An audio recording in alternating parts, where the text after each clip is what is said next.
Welcome to Truth and Liberty, where we educate, unify, and mobilize.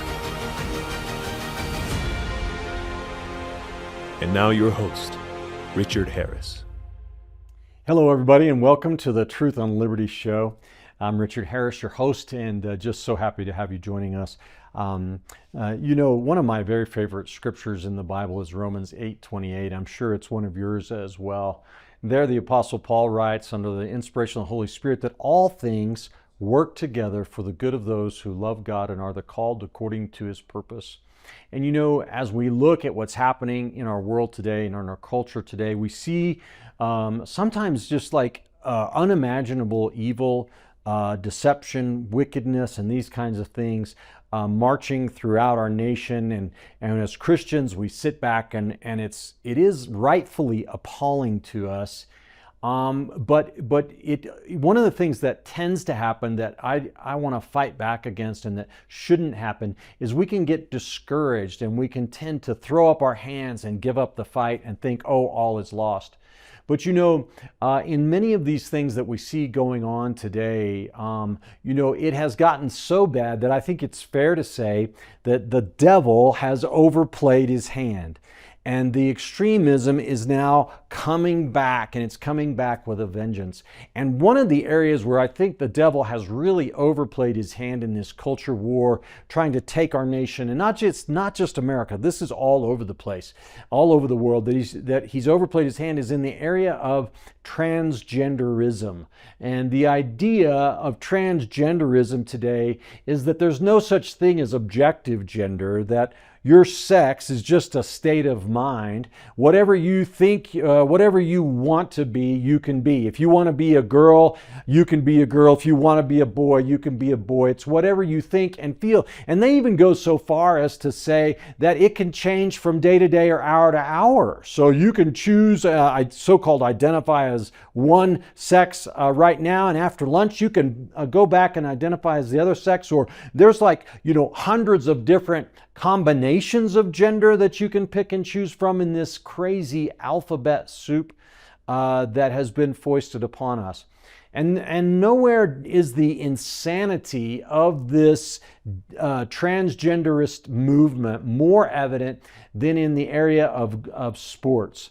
Because what's happening in America today, because of the radical LGBT takeover of our institutions, is that men are being allowed to compete against women in women's sports. Men who have a natural biological advantage over women are being allowed to compete in sports against women just by saying, oh, I am a trans woman.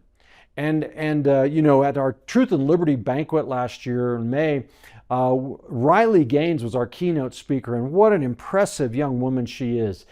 She was a lifelong swimmer and had worked so hard to be the very best she could be, and she was one of the best female athletes in America, best female swimmers, and she had earned her way all the way to the NCAA championships, and she was competing for the crown, for the championship in her event. And they allowed a man by the name of Will Thomas, who tried to go by the name of Leah Thomas, to swim against her. And this guy is a 6'4", fully intact male. And he swam against Riley and tied her in that event to 1,000th of a second.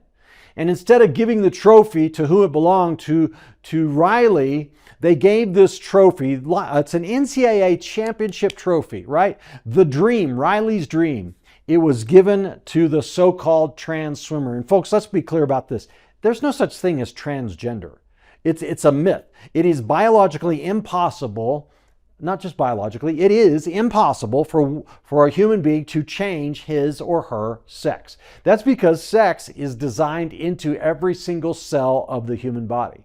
You can do whatever you want to the outside of the body, but that doesn't change your sex. All that does at best is change what sex you appear to others to be. But your sex is a fundamental aspect of your biological makeup, and it's inherent in everything. Every function of your body is influenced by the fact that men have two have an X chromosome and a Y chromosome, and women have an X and an X. It affects your brain, it affects your bones, it affects your sex organs, it affects your strength, your speed, it affects your eyesight, your hearing, all kinds of things. And just by taking hormones and undergoing plastic surgery, we think we become one gender. This is a total myth. Well, the whole transgender movement and ideology is predicated upon a myth. It's not rooted in any kind of reality whatsoever. And in the arena of sports, we see this more clearly than in anything else, because we are being forced by our LGBT overlords to accept something as real, which we all know is not real. And we're prohibited from protesting against the unfairness of the situation and compelled to go along with it and celebrate it as if the male is actually on par with the females and won the event in some kind of bona fide, fair competition. It's absolutely bizarre. A few years ago, the White House gave the annual International Woman of Courage Award, not to a woman.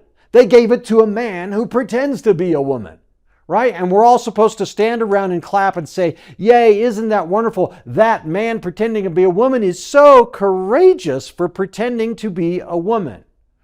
Guys, this is beyond insane, and that's why I'm leading with Romans 8:28, because this is actually an opportunity. It's an opportunity for the church, for Christians all over the world, to stand up and shine the light of the truth of God, to talk about, no, this is not real, this is not right. God made us. He created us for a reason. He made us male and He made us female from the beginning because He has a purpose and He has a plan for mankind and for every human being that is tied to your gender and to your sex, and it involves marriage, and it involves family, and it involves the raising of children and all these wonderful and beautiful things. And it's an opportunity for us to talk about the gospel of Jesus Christ, that every individual has innate and inherent worth exactly as God made them and exactly as God designed them to be. And if somebody is uncomfortable with who they are, the solution is not to mutilate their body or allow them to take some unfair advantage over other people, but is rather to talk to them and teach them about who they really are as individual reflections of God's nature. You know, God doesn't make mistakes. And the transgenderists like to say, oh, well, God put me in, He put me in the wrong body, right? I'm really a female, but He put me in a male body, or vice versa. So this stuff that's going on in our culture today is actually an opportunity for us, I think, to stand for truth and have a really big impact. I think the rubber band is pulling back the other direction now because, especially in the arena of sports, it's so obviously unfair. And women are being hurt all over the place. Their dreams are being sacrificed on the pagan altar of transgenderism. And parents are aggrieved. Athletes are aggrieved. Everybody with common sense is aggrieved. And yet, I'm just going to speak boldly. The Democratic Party they are so captive now to the LGBT movement. They owe their political prosperity to them in a way that they're not even allowed to stand up for common sense anymore. They're being forced to go along with this nonsense and craziness and insanity. And I think it's going to cost them politically, but more importantly, I think that businesses across the nation, even entertainment outlets, and certainly colleges and universities are now beginning to stand up against transgenderism and LGBTism and push back and call for more common sense. And so, I want to say this, that I think that transgenderism is really sort of ideologically the end of the line philosophically. It's the end of the line, or close to it, of the slippery slope of moral relativism.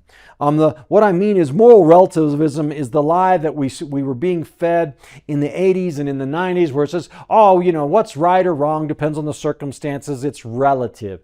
And that graduated into the idea of, well, it's not just morality that's relative, it's all truth that's relative. Because guess what? There is no truth. You can choose your truth and I can choose my truth. And now we see since there's no truth, there's not even anything such as gender. It's all an imagination. And just like you can choose what your truth is yours, you can choose what sex you want to be. And so now we're at a point where it's obvious that this has no foundation, and it's absolutely insane. All of this ultimately goes back to God and the existence of God. If there is no God, then there is no design. And if there's no design of human beings, then there is no purpose. And if there's no purpose, then morally we can do whatever we want. If a person wants to pretend like they're a woman, they can pretend like they're a woman. And why not? There's no purpose to anything anyway, so who cares, right? So this is reaching, I think, the bottom of the barrel at this point in our culture. And it's an opportunity for us to seize the day. And brothers and sisters, we must seize the day. We need to be standing up in every place and in every forum to shine the light of God's word and God's reality, and not be ashamed and not be bashful about saying, folks, there's a better way. There's the Bible. There's God's truth that He's revealed to man. We were created by a supreme being, and His name is God, and He tells us all about Himself in the Bible, and He loves us and saved us and has a purpose and a plan for us. And let's get back to God's standards, because He gave us these standards for our own good. Because I think the world is now opening up again to this message. We are seeing revival all across America. I just saw news today that 10,000 students turned out, I think it's at Texas A&M University, for a revival meeting. Right? 10,000 students on one college campus. Hundreds of them got saved. I'm telling you, God is doing great things. But to talk more about this today, I want to give you an insight into this battle against men being allowed to play in women's sports. So my guest today is a lawyer by the name of William Bock. And Bill Bock is an attorney who's headquartered in Indianapolis, Indiana. And Bill actually serves as general counsel of the U.S. Anti-Doping Agency. And this is the organization that is tasked with responsibility to keep drugs out of sports in our America, that performance-enhancing drugs. And his career goes back many years. He was instrumental in leading the investigation into the doping controversy and scandal involving the cyclist Lance Armstrong. You remember Lance Armstrong won the Tour de France like I don't know how many times, and was just a hero, a sports hero, until allegations began to surface of doping. Well, Bill led that investigation and wrote the report, the 200-page report that contained the conclusive findings of Armstrong's cheating. He was also involved in the investigation into the Bock controversy in Major League baseball. You remember, I think that was in the 90s and maybe early 2000s, Barry Bonds and others who were taking steroids and breaking all these home run records, and they all denied drug use until ultimately it came out. Well, Bill was quoted in a book revealing that whole thing, and so he's a real authority on this subject. And recently, Bill was hired by a group of female college athletes in America, including Riley Gaines, to take this fight to the doorsteps of the NCAA.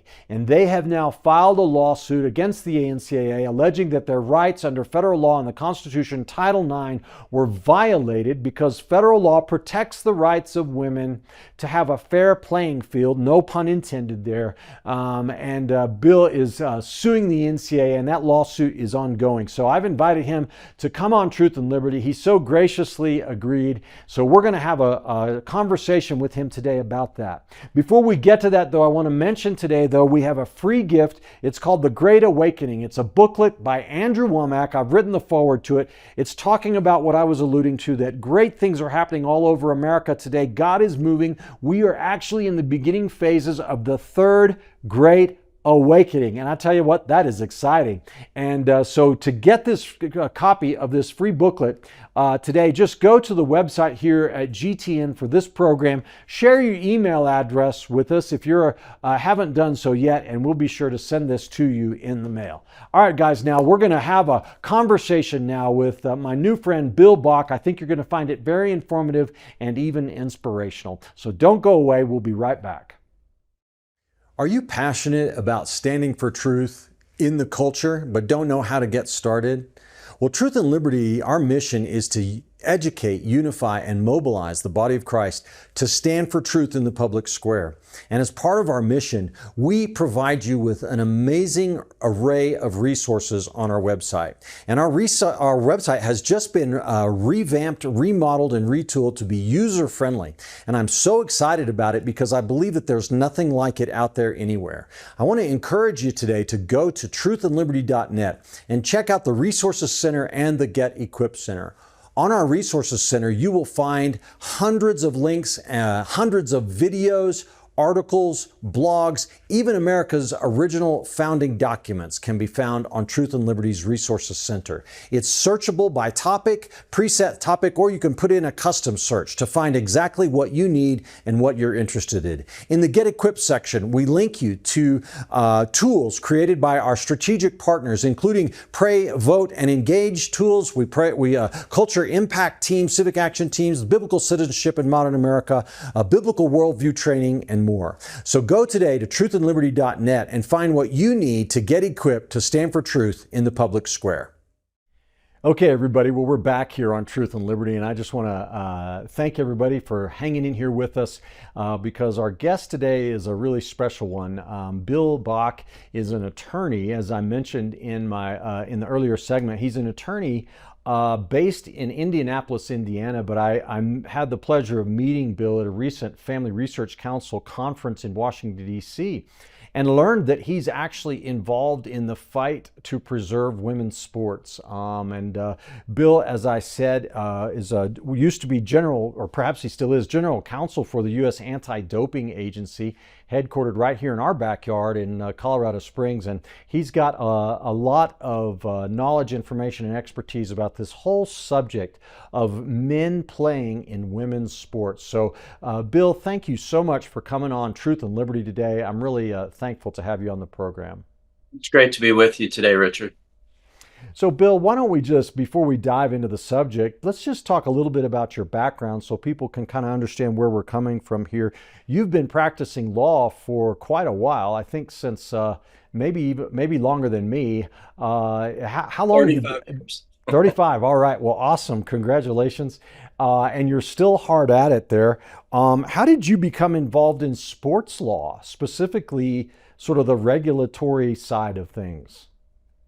Grew up in a sports loving family with parents that had been athletes, and so it was just something that was always available to us, and didn't really have the ability to excel at a collegiate level or an Olympic level, but those Olympic rings, they really caught my fancy. And so, people call it five-ring fever, and I definitely had five-ring fever.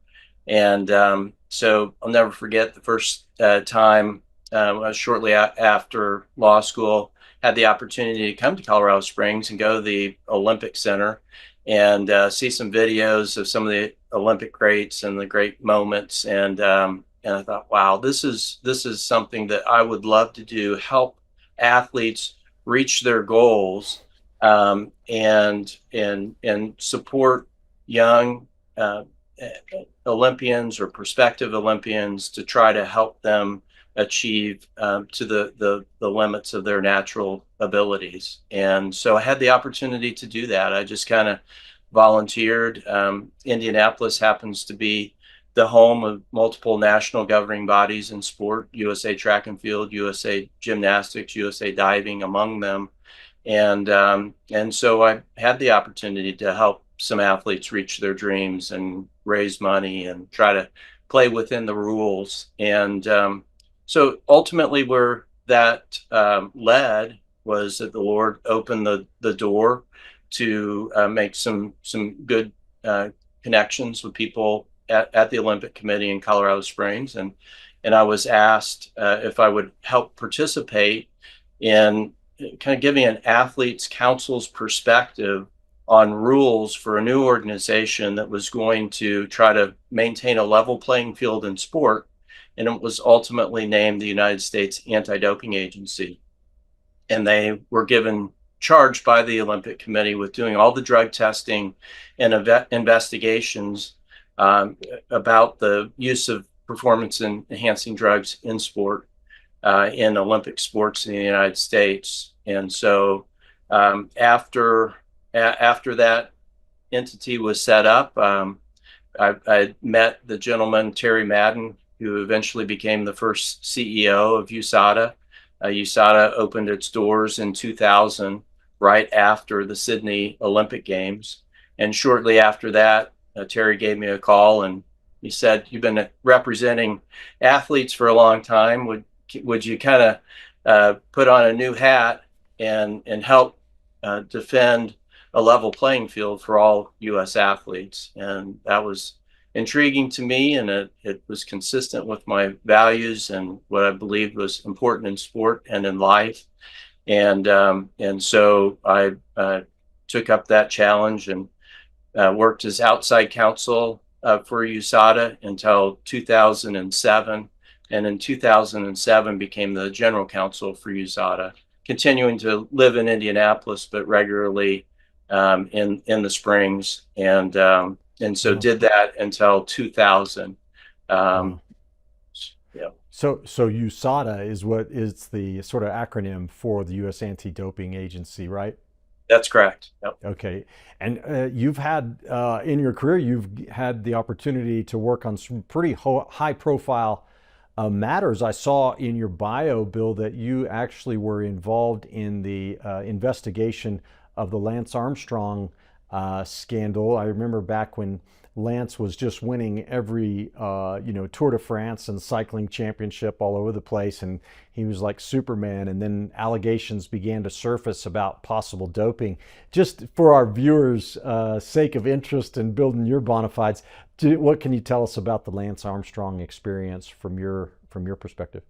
Yeah, well, we started our investigation because of the tips of some teammates and others that had some inside information about Lance, and so ultimately, as we pursued those leads, we were able to build a very strong case, and that case was based on testimony from Lance's chief lieutenants like George Hincapie and Tyler Hamilton and many other athletes, Floyd Landis, who had competed on his teams. Floyd even won a tour and subsequently had his title taken away because he was found to have used an excessive amount of testosterone. But we dug in, and these athletes were very courageous and willing. What we talked with them about, because many of them had engaged in a doping program with the Tailwind Sports U.S. Postal Service team that Lance had rode with for many years, and so as they were coming forward, they were admitting cheating themselves.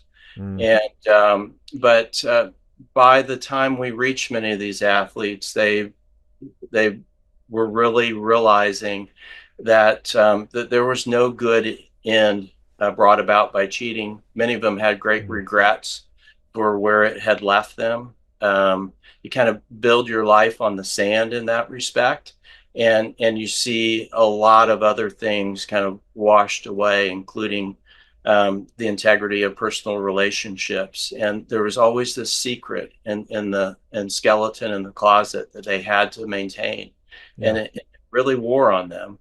And really, we presented our investigation as a way for them to right some of those wrongs and have a new legacy in the sport. We asked many of them what would you like your children to do? And many of them said, well, I'd love them to be a cyclist. And we said, well, would you want them to participate on the teams and be placed in the situations that you were in, knowing that doping was rampant in the sport? And they said no. And so we said, this is your opportunity to clean up the sport Wow.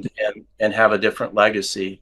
And so, to their credit, many of those young men kind of came on board, and we put together a case that ultimately was overwhelming enough that Lance stood down after several legal challenges and trying to kind of knock out the case on technicalities. His lawyers were, but they were unsuccessful. And yeah. Well, I remember that case and feeling initially like, oh, this is terrible. We had an American who's dominating the Tour de France, and now they're coming after him. Oh, they're just jealous, you know. But in hindsight, it is really a good thing to pursue that stuff and keep it out of sports, because the whole thing that makes sports so valuable and entertaining is the idea of everybody being on a level playing field, and you're competing based on accepted rules and standards and the gifts that God gave you.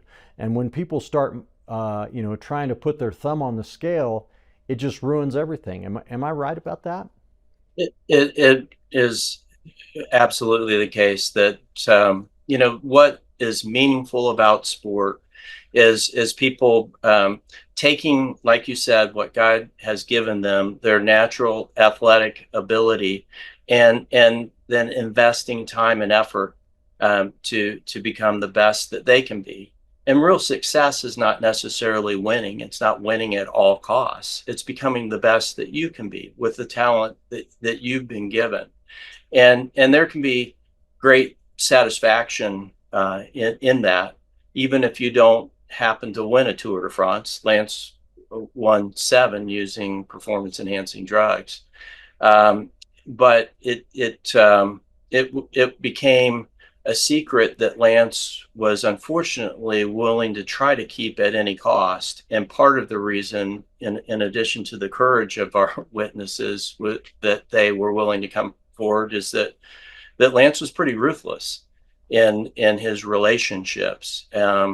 And so when you make that decision to cross a line, you start to cross it in other areas. And one of the areas that he crossed it in was just treating very badly individuals that he was concerned might reveal his secrets, and trying to drive them out of the sport. So, Yeah. so Yeah. that was part of it too. Well, Bill, you've also served on the NCAA, the National Collegiate Athletic Association. You've served on their infractions committee, and of course, everybody, not all our viewers are sports fans, but the NCAA basically governs college sports in this country. And so you've had the opportunity to really see amateur sports from the inside, and boy, I would love to ask you questions about recent moves made, like NIL deals and basically turning college sports into professional sports. But I don't have time. I want to focus on the saga that you've been brought into now, that the whole country is facing, with men playing in women's sports now. And you represented, I think, 18 female collegiate athletes. Maybe it's 19 now, because you were telling me before the show that you've picked up another injured client, and you actually have sued the NCAA for harm that these women have suffered because men were allowed to compete against them in their chosen sport. Can you tell us more about that? And you actually filed a lawsuit, and what's going on with that? And I believe, correct me if I'm wrong, but Riley Gaines is one of your clients. Yeah, absolutely, Richard. You're right. Riley is the lead plaintiff in the case that we brought against the NCAA this year.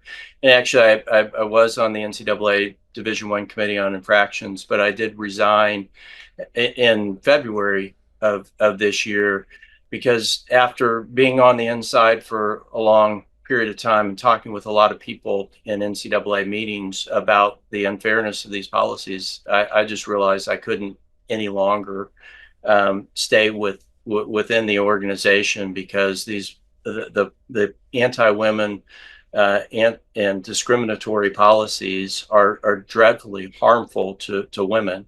So it was time for me to get out, and I did, and was contacted about the possibility then of pursuing a case against the NCAA, and we did our research, and I think we have a very strong case against the NCAA.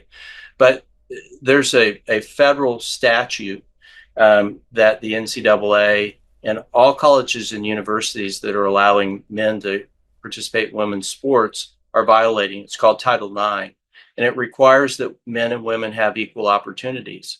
And one of the things that has kind of helped me from my anti-doping background is that we dealt with doping by women and men, and the thing that women would use to dope was testosterone, a male, primarily male hormone. Women have it in very small amounts.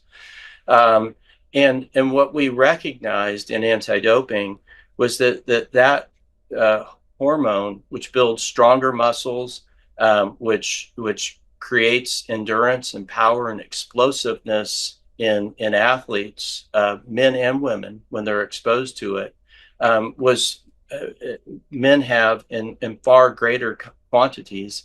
And so when you use a drug like that, when it's a natural hormone in the human body, but if you take excessive amounts of it, you build strength and power that you don't lose, and you are forever changed. And men just have biological advantages that they never lose. So they might call themselves a woman. They might even take female hormones. They might suppress testosterone, but it does not take away those huge performance advantages. As much as 160% on a boxing punch, a male can strike with 160% more power than a woman.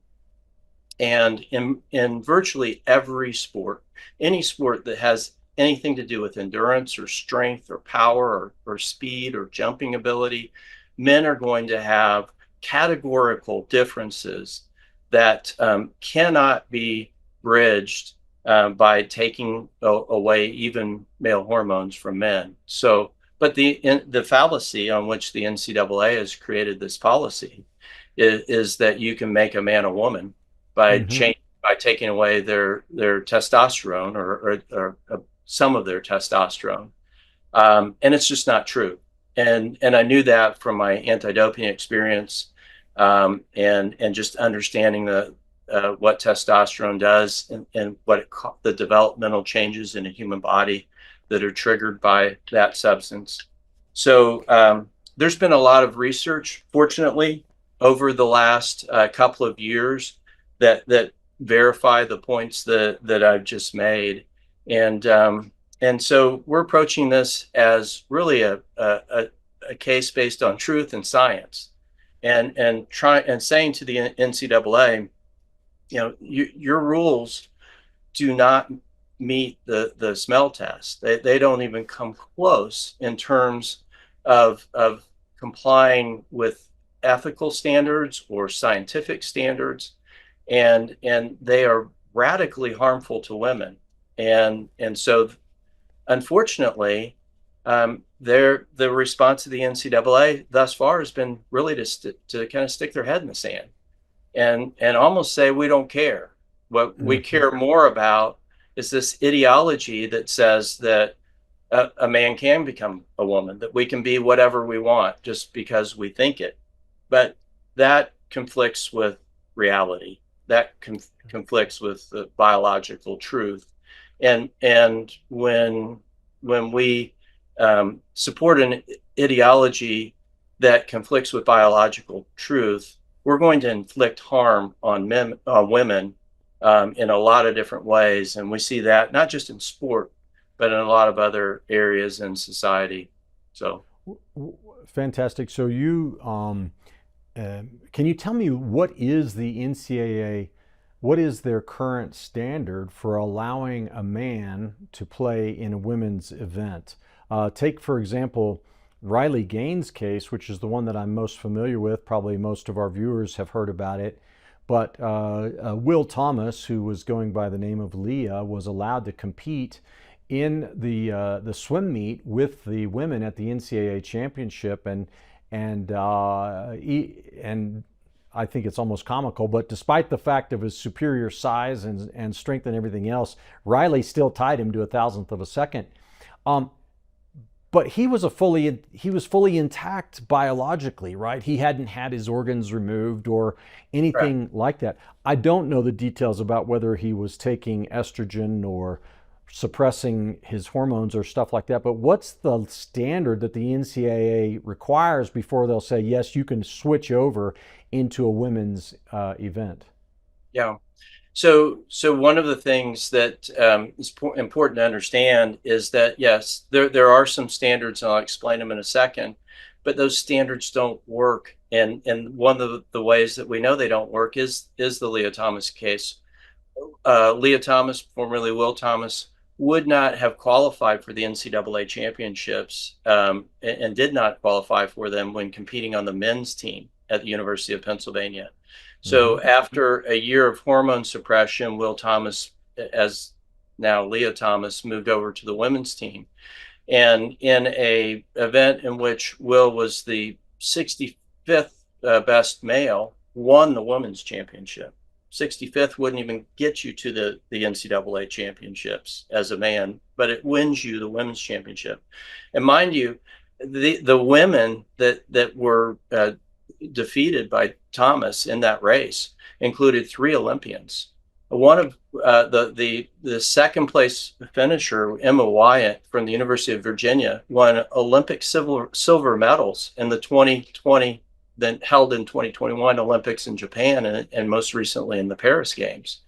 So in a event, the 100-meter freestyle, the event that Thomas won was the 500-meter freestyle. And the 100-meter freestyle, Thomas was the 665th ranked male, and not even the top 600 males, and finished 8th on the podium, became an All-American in the women's championship. So dramatically unfair, and you can see just from those results that the fact that Thomas was suppressing male testosterone to a level of 5 nanomoles per liter, which again is multiple times higher even than the female rate, because the NCAA rules don't even require a male to be in the female range. It just requires suppression, and it varies by sport, down to 10 to 2.5 in some sports, and the highest level of testosterone that any female produces without doping is 1.7. So wow. In every case, the NCAA rules allow a male to carry more testosterone than a female could ever have in her body without doping. And but it's much more than the level of circulating testosterone, because that actually does benefit one, and one does have greater ability to recover, and that circulating testosterone does increase red blood cell production. So there is an advantage by having a higher level of testosterone. But what's really significant is that testosterone triggers a different male development than women have. And it doesn't start at puberty, it starts in the womb, where males have almost puberty levels of testosterone in the womb. And then there's a mini puberty phase in the first 6 months after birth. And males, again, have almost the same levels that they have during puberty in testosterone in those first 6 months. And that triggers entirely different physiological development by males. And so you see performance differences from the very earliest ages up till puberty. When you get to puberty, the difference is astronomical. And I'll illustrate that by saying that the female world records in every track and field event are beaten. The world records, the best of all time, are beaten by 14 and 15-year-old boys every year. So boys that are not even have not even completed puberty, but are in the middle of their puberty, are far beyond the best women athletes of all time in track and field. Well, Bill, I know that in saying all these things, you're not derogating women as second place athletes. You're simply describing the biological reality of our design as human beings, and I want to ask you, what in the world is driving this at the NCAA? How did the NCAA get so infected with this? I'm just going to be blunt and say this insane ideology coming out of the LGBT movement. That's exactly what happened. Is it's an ideological decision, not a sport decision, not a science decision. It's an ideological decision. And unfortunately, the NCAA and their process related to these rules was captured by a group of activists who very intentionally changed the rules. And actually, far before anybody was even looking, because these rule changes came about 2010, 2011. And those, and they kind of sat there dormant for a decade until we started to have athletes that were male that were saying, I'm going to identify as a female and I want to compete on a team. And that didn't happen for uh, with any significant frequency. I think 2019 was the perhaps the first time that a man won an NCAA championship, a Division II championship in track and field, and so it's been a kind of a slow progression, but it's really picked up pace, and we're seeing at all levels, NCAA divisions 1, 2, and 3, multiple athletes a year that are newly coming into the sport and taking women's places, scholarships, and titles and across a variety of different sports. Wasn't the whole point of Title IX, Bill, to make an even playing field for women so they could enjoy the benefits and blessings of collegiate athletics, or really not just college, but all levels? Yeah, you're absolutely right, Richard. And interestingly, the NCAA actually opposed Title IX very strenuously, and tried to defeat it, tried to not make it applicable to collegiate sports. They said it was going to destroy football, it was going to destroy male sports. What it ultimately ended up doing was greatly increasing the number of female athletes in high school and college sports. And a lot of studies and anecdotal examples suggest that that's been very important for women in terms of developing self-confidence and abilities. Obviously, the developing stronger bodies through sport and having those opportunities to achieve and win as women, as you said, they're uniquely created, and have a unique physiology. And we didn't create that. God created that physiology. And you look at the ministry of Jesus, and he, unlike others in his day, frequently relied upon women to carry his message and to be testimony to his resurrection. So God greatly values women, and as a father of a daughter, I want to see her succeed, and have the same opportunities that young boys do. And Title IX has done that for women, and unfortunately, the NCAA is undermining that for many women, and that will continue and until something's done to bring them to their senses. Anecdotally, one of the most telling things in Riley Gaines' story, we're talking about this being an ideology. driven by political activists, not related to facts or science or reality. But when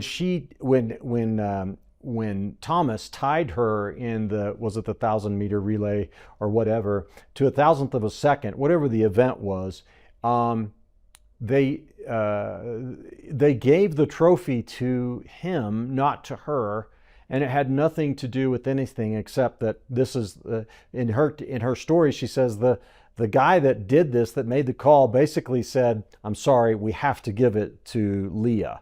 Why? Because of politics, and so there's something else going on here. This just smacks of corruption. So let me just ask you about your case there, though, with these female athletes, Bill. You referred to multiple times here of harm that these women are suffering because of this policy. Is it more than just, hurt feelings or something like that? What do you mean by harm? How are these women being harmed by this policy? There, of course, in many sports, there's physical harm because and we added Brooke Slusser from the San Jose State University volleyball team, and one of the things that she talks about is her fellow athletes, women athletes on her team, are sometimes afraid to go out and practice against the male player on their team who hits the ball so much harder that this individual is regularly hitting spikes into the faces of women and creating risk for concussion. And so there are a lot of sports like volleyball, like soccer, and basketball, where there's a real risk of that contact that can cause lasting injury. But Riley, I know you've heard her talk about what happened in the locker room at the Georgia Tech University during the 2022 NCAA championships. Two locker rooms that were set aside for the female athletes with 300 women in them, and Riley and her teammates were completely naked, changing into their swimsuits. And if you know what those technical, I've also had positions with the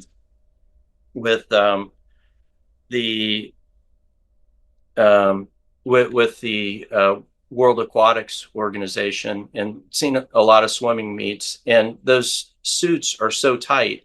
The athletes will tell you it can take them 30 minutes to get one of those swimsuits on.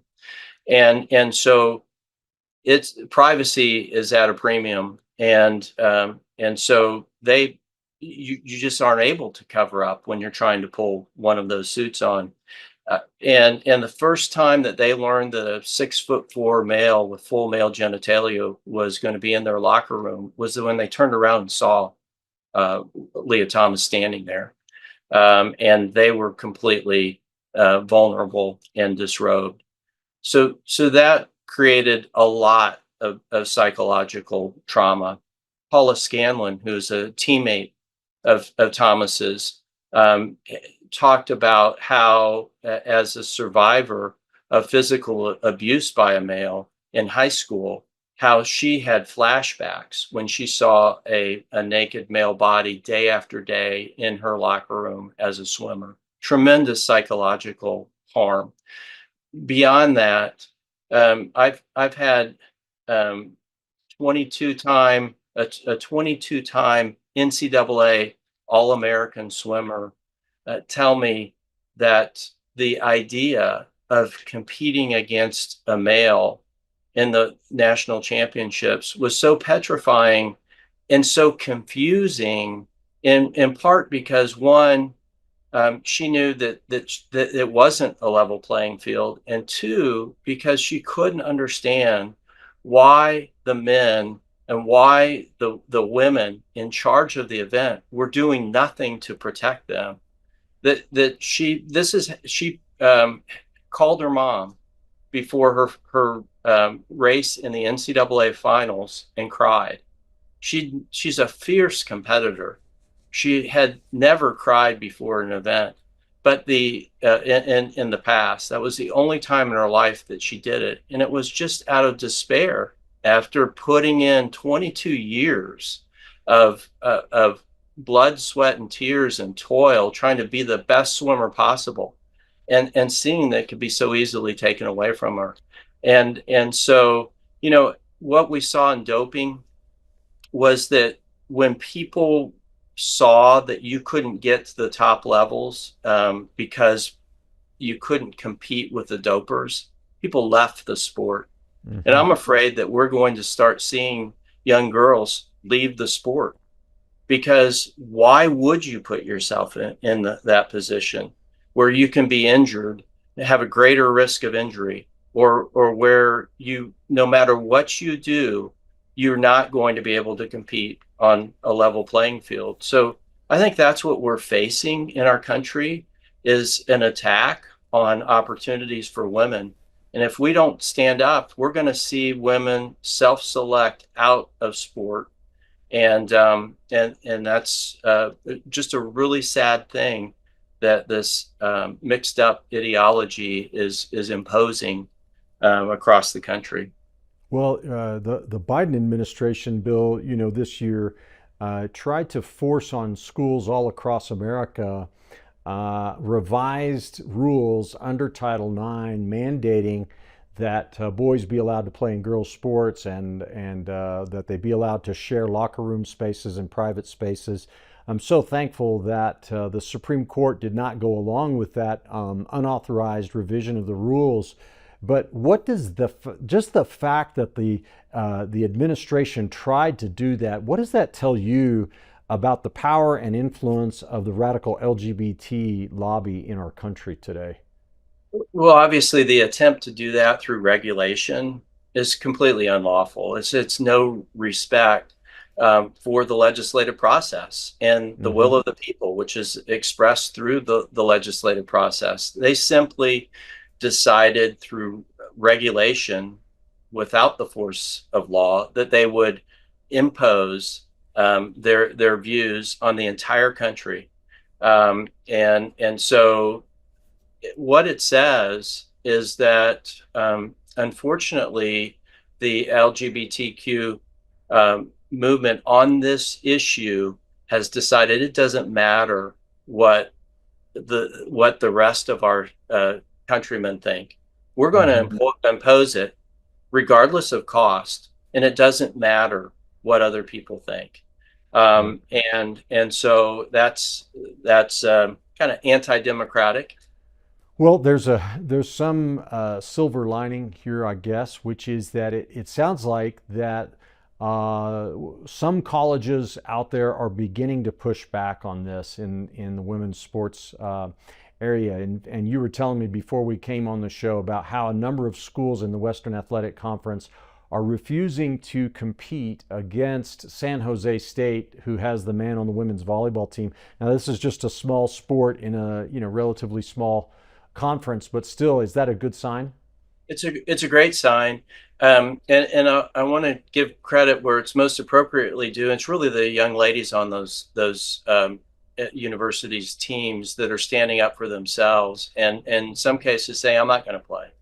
And that's a tough choice. It's a choice no woman should have to make, to get to a collegiate Division I level and then say, to stand up for our rights, I'm not going to be able to play the game. But these young women recognize how important it is for the future of sport and for the future of sport for women. And they have been standing up and not competing. Um, Unfortunately, for instance, University of Nevada, Reno, the athletic director was unwilling to accept the fact that the women didn't want to play, and put out an announcement they were going to play.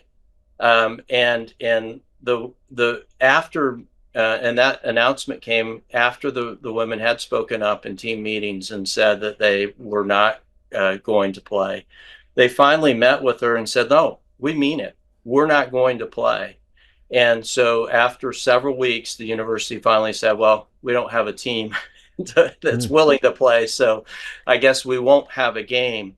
But the pressure that those young women faced from right. school administrators for 2 weeks who are trying to get them to not stand up for their own rights, and to get them to suppress their speech and not talk about the importance of this issue for women, is unconscionable.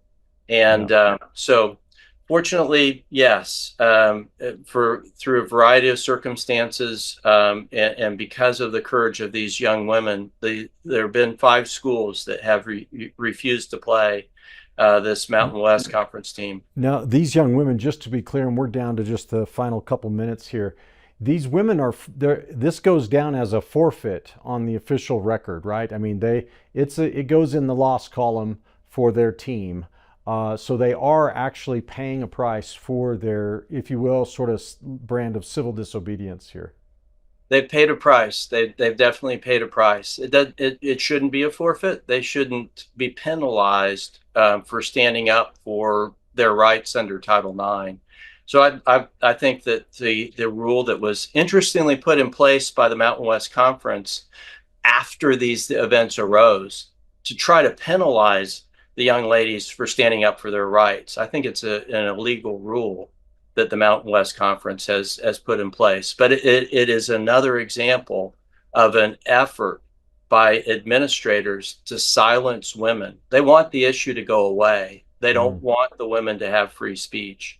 And they're actively attempting to prevent the women from winning, not just on the court, but in the court of public opinion. They're trying to prevent the women from winning. Well, Bill, keep up the good fight, sir. Really, I mean, it sounds like you're up against the machine, but I believe God's on your side. Do you know, is there a place online, a resource, or an organization where people who care deeply about this issue can go to get better informed or maybe contribute or support these women athletes? Yes, iconswomen.com, ICONSWOMEN.com. They're supporting Riley Gaines' lawsuit and funding the legal costs for the lawsuit against the NCAA. And so you can find information about the lawsuit on their website. So thank you for that, Richard.